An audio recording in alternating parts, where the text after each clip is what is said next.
Google pay use করলে তোমাদের pocket থেকে বাড়তি টাকা খরচ হবে, কিন্তু আজকে আমি গুগল পের এমন 5টা হিডেন সেটিংস তোমাদের সাথে শেয়ার করব যেগুলো একবার ইউজ করলে তোমার লাইফ পুরো ঝিঙ্গালালা। প্রথম, মাসের শুরুতেই তোমার পকেট মানির টাকাটা ইউপিআই লাইটে অ্যাড করে রাখো।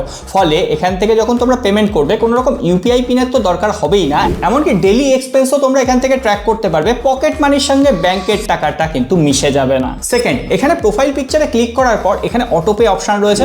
তোমার অজান্তেই অপ্রয়োজনীয় কোনো অটোপে বা সাবস্ক্রিপশন যদি এখানে চালু থাকে, জাস্ট এক ক্লিকেই সেটাকে বন্ধ করে দাও। তাহলে দেখবে গুগল পে থেকে হুট করে আর টাকা উধাও হয়ে যাচ্ছে না। থার্ড, গুগল পের আইকনের উপরেই তোমরা যদি ট্যাপ অ্যান্ড হোল্ড করো তাহলে এখানে প্রয়োজনীয় সমস্ত অপশনগুলো পেয়ে যাবে। Scan to QR code, pay by phone number, এই সমস্ত। তার জন্য গুগল পে পুরো খোলারও দরকার নেই। ফোর্থ, তোমরা চাইলে তোমাদের ক্রেডিট কার্ডও কিন্তু ইউপিআই এর মাধ্যমে অ্যাড করে রাখতে পারো, তবে হ্যাঁ, সেক্ষেত্রে আবার খরচের পরিমাণ একটু বেড়ে যাবে, কাজে লাগলে করে রাখো। ফিফথ, প্রোফাইলে এসে ইউপিআই সার্কেলে তুমি তোমার ফ্যামিলি মেম্বারদের অ্যাড করে রাখতে পারো। একটা নির্দিষ্ট অ্যামাউন্ট সেখানে সেট করে দিলে ফ্যামিলি মেম্বাররা কত খরচ করছে সেটাও কিন্তু ট্র্যাক করতে পারবে, তবে সেটা হ্যাঁ তোমার অ্যাকাউন্ট থেকেই কাটা যাবে।